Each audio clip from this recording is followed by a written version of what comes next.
Estamos juntos mais uma vez, que bom, tava com saudade de você, como é que foi aí o final de semana? Aproveitou, descansou, trabalhou? Tá valendo, o importante é a gente estar junto aqui mais uma vez. Seja bem-vindo, bem-vinda, é hora da gente pensar em como levar a nossa vida de maneira mais saudável. E hoje, em especial, a gente está tratando de um grupo de pessoas, aliás, a gente está celebrando a vida de um grupo de pessoas que tem conquistado cada vez mais espaço e também conquistado o nosso coração. Segundo dados divulgados pelo IBGE, cerca de 300 mil brasileiros nascem com síndrome de Down.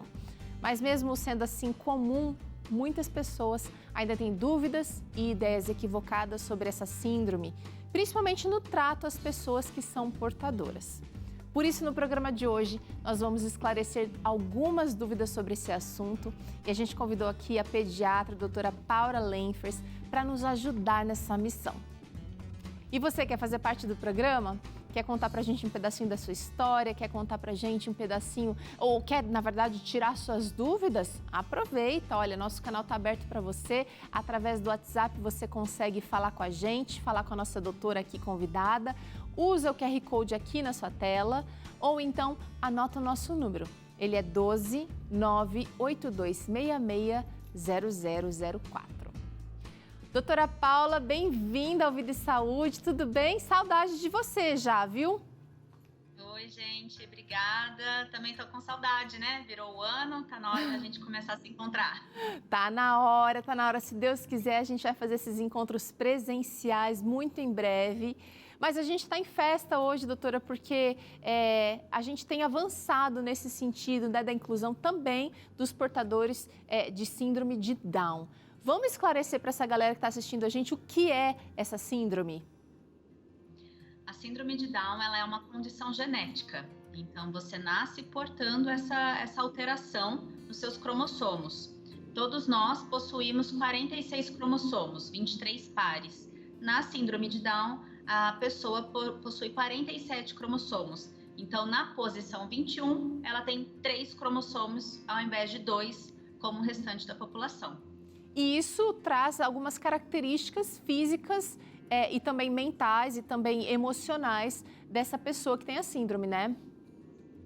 Sim, a pessoa que porta a síndrome de Down, né, que tem essa alteração, a trissomia do 21, ela geralmente nasce com alterações físicas características, né? Então, ela possui o olhinho amendoado, que é um olhinho mais puxado assim para cima, geralmente narizinho menor. As orelhas dessa pessoa, geralmente, ela é implantada um pouquinho mais abaixo da linha dos olhos. A língua é um pouquinho para fora, que a gente fala de protrusão, eles podem posicionar a língua assim. Uhum. Uma hipotonia, né, que é o corpo um pouquinho mais mole, a linha única na mão, nós temos algumas linhas na mão, né? Essa pessoa geralmente tem uma linha única na mão e no pé. Então, existem várias características que, se a pessoa não possui diagnóstico ainda na gestação, quando nasce, fazem o médico suspeitar da possibilidade. Agora, durante os exames no pré-natal, os médicos podem chegar a essa conclusão, mas às vezes, dependendo do grau ou dependendo da condição, isso só vai ser notado, evidenciado quando o bebê nascer, né? Muitas das vezes, a gente tem já na gestação durante o pré-natal, se a mulher apresenta um risco aumentado, né, às vezes a idade ou alguma outra condição, a gente tem um exame de sangue chamado NIPT. O NIPT já prediz o risco de ter essa alteração, assim como outras trissomias, né, do 13, do 18, do 21, que é o Down, e alterações do cromossomo sexual. E depois a gente faz ultrassom morfológico, com mais ou menos 12 semanas de idade gestacional. Dentro desse ultrassom, você também pode encontrar alterações que podem também já predizer o risco aumentado dessa mãe possuir um bebê portador da síndrome. Mas às vezes são alterações sutis que você acaba não pegando em algum exame desse. Agora é o seguinte, existem graus da síndrome? Diferente do que a gente fala para o transtorno do espectro autista, que a gente fala, entre aspas, em graus, né? A síndrome de Down, a gente não fala em graus. Okay. Mas nós sabemos que um grupo de indivíduos podem ser mosaicos, não possuem todas as suas células alteradas. Então, eles também têm menos alterações clínicas. Ah, então isso vai determinar qualidade de vida também, né? E ao mesmo tempo a possibilidade de busca por terapias, porque também essa é uma questão muito avançada, eu diria, né, doutora, comparada com anos atrás. Eles têm possibilidades e direitos que têm sido conquistados e respeitados, né? Como a gente avança na ciência, a gente também avança as possibilidades de tratamento. Então, a gente já sabe que uma criança dessa, por isso que quanto antes o diagnóstico é importante. Ela precisa desde cedo de fisioterapia, de fonoaudiologia, terapia ocupacional, porque ela vai daí ter um potencial para desenvolvimento muito aumentado. Então, antes a gente falava em expectativa de vida reduzida. Com o avanço do tratamento das condições em relação à síndrome, a gente já tem adultos com 50, 60, 70 anos portadores da síndrome. E não só esse avanço em dias, mas também avanço em vida, uma vida mais plena, com desenvolvimento de atividades e que antes eram limitadas, eu acho que muito mais pela capacidade de enxergar, né, esses indivíduos do que talvez pelo desenvolvimento em si. A gente vai trazer agora, doutora, alguns mitos e verdades sobre síndrome de Down que a gente precisa trabalhar. Vem cá, eu e você, às vezes a gente fala de um jeito errado sobre essa condição, sem maldade, mas está na hora da gente mudar a nossa percepção e a doutora Paula vai nos ajudar aqui. Você falou uma coisa aí, doutora, que eu já quero trazer aqui como mito. Vida curta, eles morrem cedo. Já era. Hoje, com as possibilidades de tratamento e diagnóstico precoce, né, com o avanço também da medicina fetal, cirurgias cardiológicas, que eles têm um risco maior de cardiopatia, são crianças que podem se tornar adultos e idosos.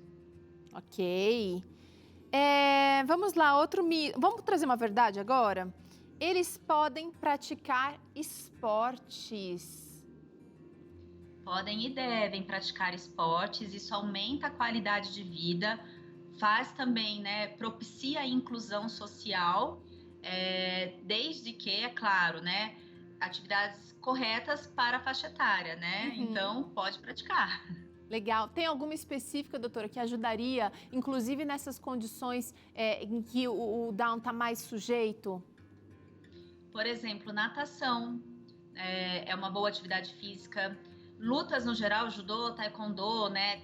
Depois que a criança já viu a questão do pescoço, que eles têm uma maior instabilidade nesse osso do pescoço, passou isso, não possui essa condição. A princípio, qualquer atividade física eles podem fazer. Tá bom. Olha outro mito aqui, doutora. Olha essa. Eles têm a sexualidade mais aflorada? Eu lembro desse mito aqui, muito anos 80, anos 90. Era uma coisa assim que se falava de maneira tão aleatória. Sim, sim. O que acontece, Oteru, é que algumas pessoas portadoras da síndrome podem ter atraso de desenvolvimento intelectual. E isso pode ser um desafio em lidar com a própria sexualidade. Por isso, desde sempre, o acompanhamento dessas pessoas, para que eles saibam, inclusive, a lidar e a respeitar o próprio corpo e entender o que é adequado para determinados locais e situação, também fazem com que eles possam ter uma vida mais plena e tranquila. Ah, olha aí. Então, mais avanços nessa área também, gente. Olha, tem uma verdade aqui que a gente precisa cuidar. Eles podem adoecer com maior facilidade. Não necessariamente, mas pode, doutora. Sim, pode sim, porque é inerente também à síndrome essas crianças, né, e adultos terem maior risco de infecções bacterianas, né, então pneumonias, otites inclusive, além de outras doenças, né, as cardiopatias congênitas, também o risco aumentado para leucemia, hipotiroidismo, doença celíaca. Então, tudo isso é inerente à síndrome, por isso que o acompanhamento dessas crianças tem que ser diferenciado. Diferenciado e ele é garantido no atendimento público, né, doutora?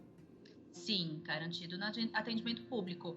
É uma luta, Oteru, não vou dizer para você que é fácil, mas o SUS, a princípio, deve englobar e conseguir atender as demandas desses pacientes. Muito bem, é um direito que esses pacientes têm, ou esses indivíduos têm, melhor dizendo, porque nem todos serão pacientes, mas realmente para mudar, gente, mais de um século, né, de uma cultura errada sobre esse assunto, leva tempo. E muita gente tem se dedicado, muitas famílias têm se dedicado a essas causas com muito empenho e merecem nosso respeito. Vamos a mais mitos aqui. É verdade que eles são agressivos, doutora? Isso é um mito, né? Isso vem lá do passado, né? Que por conta também da possibilidade do retardo do desenvolvimento intelectual, a questão da sexualidade, da agressividade. Mas isso é um mito que também, através de terapias, para que sejam indivíduos inseridos e inclusos no meio social. Bom, vou trazer mais essa verdade aqui então. Eles podem, assim como podem praticar esportes, podem, e muitos já fazem isso, trabalhar, e não só trabalhar para se sentir inclusos, mas por prazer também, desenvolver algo que gostam, que amam, que são bons naquilo, né, doutora? Porque isso estimula a gente, na verdade, ter desafios e superar os desafios, né? E o trabalho traz essa sensação de preenchimento, né? De sentido também, né? Então, essas pessoas hoje se tornam adultos, ficam idosos, envelhecem. Então, também ter uma autonomia em relação do trabalho, até por conta de questões financeiras, é também importante. Eles têm total capacidade para chegarem nesse ponto. Gostoso, muito bom ouvir isso. Olha, será que eles devem frequentar escola especial somente? É um mito, doutora? É um mito, né? A gente hoje trabalha com a inclusão social e, inclusive, né, essas crianças devem ser inclusas e inseridas numa escola regular. Olha essa verdade aqui, eles podem apresentar atraso no desenvolvimento da linguagem e essa daqui, doutora, tem sido também muito trabalhada com as terapias, né? Sim, sim. Quanto mais cedo, melhor? Quanto mais cedo, melhor, Teru, porque a gente sabe que o portador da síndrome pode ter uma questão de alteração estrutural da face, né? Esse posicionamento de língua, um rosto um pouco menor, uma boca um pouco menor, a hipotonia, que já fazem com que o desenvolvimento da linguagem seja mais difícil. Então, terapia precoce é importantíssimo para que eles possam desenvolver a fala da forma mais adequada possível. Bom, você já percebeu aí que terapia precoce é importante, mas antes da terapia é importantíssimo o diagnóstico. Mas já deu para ficar claro aqui que essa condição genética não significa falta de autonomia. E a gente vai conhecer agora, a gente vai bater na porta da casa do Guilherme, lá em São Paulo, para ver como é que ele leva a vida desde pequeno na luta por inclusão e respeito.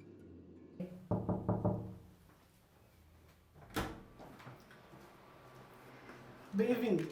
Hoje vamos fazer um ovo mexido com champignon. Aqui quem manda na cozinha é o chefe Guilherme.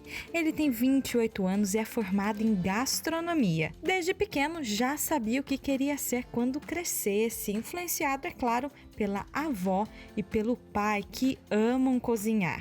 Servidos? Que minha avó me fazia experimentar. Ela fazia sopas paraguaias, chipas. Era boa, muito de mão. Então, uma boa de muque, né? Do meu pai, eu brinco que é o rei da mistureba, né? Porque, assim, misturebas boas, né? Toda sexta-feira é o dia do aperitivo aqui em casa. Então, isso virou uma tradição de família, isso. Então, eu ajudo meu pai. Isso foi uma inspiração, porque eu falo que a minha avó e meu pai é uma inspiração da minha vida, né? E também uma amiga minha que fez faculdade de gastronomia. A família recebeu a notícia ainda na maternidade, logo após o nascimento do Guilherme. Desde então, a família tem lutado para que o Gui conquiste seu espaço na sociedade. Na realidade, qualquer pessoa, né, não está preparado para receber uma notícia de que o filho vai ter qualquer diferença, qualquer característica, né, diferente do que a gente sempre imagina na cabeça, né? Então, na hora que o médico me deu a notícia, ele foi muito feliz, no jeito que ele passou para a gente essa notícia. E no momento que ele me passou a notícia, nessa hora, a tua cabeça, assim, vem um turbilhão de coisas na tua cabeça. Porque você já começa a pensar e um monte de coisa. Você fala assim, meu Deus, o que vai ser da minha vida? Será que eu vou continuar trabalhando? Sabe? É muita coisa que vem ao mesmo tempo. O Gui me contou que faz de tudo. Ele aprendeu que, além de cozinhar, ele pode estudar, escrever um livro e também ajudar nos afazeres de casa. Mas tudo isso acontece quando a família entende a importância da autonomia, independente das diferenças. Da seguinte maneira, aqui na minha casa, por exemplo, nosso exemplo foi que nós sempre tratamos ele igual nós tratamos a minha filha Renata, igual. Tanto que em muitos momentos eu nem me lembrava que ele tinha alguma diferença. Não, para mim ele sempre foi igual. Então isso você mostra para os outros que estão te vendo de fora. Então a família, os amigos, as pessoas que não conhecem, veem que você está tratando naturalmente, eles também vão tratar naturalmente. É isso aí, olha que lindo, um abraço, Gui, obrigada por compartilhar essa história com a gente. E eu quero saber o seguinte, doutora, as crianças com síndrome de Down, elas precisam de que tipo de acompanhamento essencialmente?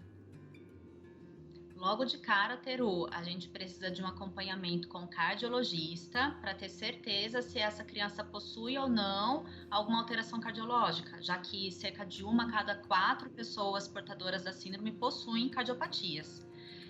O pediatra para fazer o acompanhamento de rotina, lembrando que ele vai ter que ter atenção, né, nessas peculiaridades, o hipotiroidismo, a imunodeficiência, né, que faz parte da síndrome, fonoaudiólogo, né, desde muito precoce também, terapia ocupacional também já de início precoce e fisioterapeuta de início precoce. Depois os outros especialistas vão surgindo conforme a necessidade. Doutora, eu tenho uma dúvida. Uma criança que de repente não teve esse acompanhamento, mas que agora entendeu, e a família também entendeu, que precisa correr atrás disso para que essa autonomia aconteça. Dá tempo, depois de grandinho, depois de crescido, dessa pessoa conseguir conquistar essa autonomia usando esse apoio ainda? Sempre dá tempo, Teru. A terapia, assim que possível, deve ser iniciada. Mas se você tem em casa uma criança que ainda não teve a possibilidade do diagnóstico, ou porque a família ainda não aceitou, assim que possível, sempre dá tempo de iniciar a terapia e sempre nós teremos ganhos, né? É claro que sempre depende do que a criança também tem para oferecer e qual é o potencial dela para ela atingir. Então, sempre é tempo. Muito bom, muito bom. Agora, com toda essa autonomia, as pessoas com síndrome de Down, elas têm também conquistado o direito de ter filhos, por exemplo. Está acontecendo isso com maior frequência também, doutora? Conforme essas pessoas também são mais inclusas, né, na sociedade, frequentam escolas, envelhecem, né, chegam à idade adulta, elas também têm, como a gente, desejo de namorar, de ter um parceiro, uma parceira, né? Então, sim, aumenta também a vontade de ter filhos. A gente sabe que as mulheres portadoras da síndrome têm naturalmente uma baixa reserva ovariana, na grande maioria das vezes, então tem uma chance diminuída de engravidar naturalmente e um risco aumentado de ter um filho portador da síndrome também. E homens também são considerados subférteis. Mas é possível a gestação, inclusive de maneira natural, e por isso a atenção para a educação sexual ou através de uma programação, né, de um aconselhamento genético. Muito bem. Agora é o seguinte, doutora, a gente está falando aqui para muita gente que tem dificuldade de se relacionar com o síndrome de Down. Como é que a gente deve se portar? Como deve ser esse relacionamento, esse tratamento com as pessoas que não são da família? Porque a família também aprende, mas aprende numa velocidade maior, mais rápida, porque está em contato com os terapeutas, com os médicos. E isso dá bagagem para que ela trate, como a gente viu a mãe do Guilherme falando, né? Tratando ele realmente incluso ali na família, né? Olha, mesmo tratamento para ele e para a irmã dele. Sim. Eu diria, Teru, que acima de tudo a gente tem que estar do lado dessas pessoas, fechando os nossos olhos. para que a nossa visão e o aspecto daquela pessoa que possui a síndrome não atrapalhem a nossa interação, é enxergar com o coração, porque é um indivíduo como nós, né, com sentimentos, com necessidades e querendo também fazer amizades e contar sobre o seu dia, né, e compartilhar a vida da mesma maneira que a gente. Então, é realmente enxergar com os olhos, não como sendo o portador de uma síndrome, mas como sendo o próximo. Verdade, eu concordo plenamente. Eu acho que já tive contato com algumas famílias que tiveram essa notícia da síndrome de Down, dá aquele baque no começo, mas depois muitas dessas famílias me disseram que realmente foi uma oportunidade, uma bênção, poder enxergar esses seres humanos como a gente de maneira igual e de maneira humana, né? Olhando no olho no olho, para que eles também se sentissem parte de quem a gente é, da nossa humanidade. Tem uma interação que eu quero trazer na tela aqui do Vida e Saúde. Quem está mandando ela para a gente é a Marília Turola. Ela disse que tem um irmão e um primo com síndrome e o irmão dela já vai fazer 17 anos. Olha que foto bonita. Já no início tínhamos muitas dúvidas e medos, mas ele se superou e mostrou-se muito forte, diz aqui a Marília. Um beijo para vocês, Marília, para o seu irmão. Ela não conta o nome do irmão aqui. E força, vamos juntos nessa luta, viu? Olha, doutora Paula, muito obrigada pela conversa aqui de hoje, por nos ajudar a entender mais sobre esse assunto. E eu espero você aqui numa próxima, viu, doutora? E espero que seja presencial. Também, Teru, eu que agradeço a oportunidade, também aprendo muito, fiquei muito emocionada com o Guilherme, até me desconectei aqui um pouco, né, que eu sei que é um desafio para essas famílias, então fico feliz de ver essas histórias de superação, né? E espero que sim, numa próxima a gente se encontre aí ao vivo presencial. Obrigada, gente. Muito bem, você está vendo aqui as redes sociais da doutora Paula. No Instagram ela está como Paula Lenfers Pediatra, tá fácil, ela sempre posta coisa legal ali. Aproveita para seguir e aproveitar esse conteúdo disponível para você. Até a próxima, doutora. Tchau, obrigada, até. A gente vai fazer um intervalo agora, na volta tem Claramente. Dr. César vai trazer aqui uma questão muito importante para esse momento que a gente está vivendo. Como preservar ou como buscar a saúde mental no contexto de pandemia. Tem muitas sequelas ainda, gente. Você talvez esteja sofrendo aí de alguma delas. E ainda hoje você aprende uma salada fácil por aqui. Olha aí que delícia. Já tem dicas aí dos ingredientes dessa receita, né? A gente volta já já.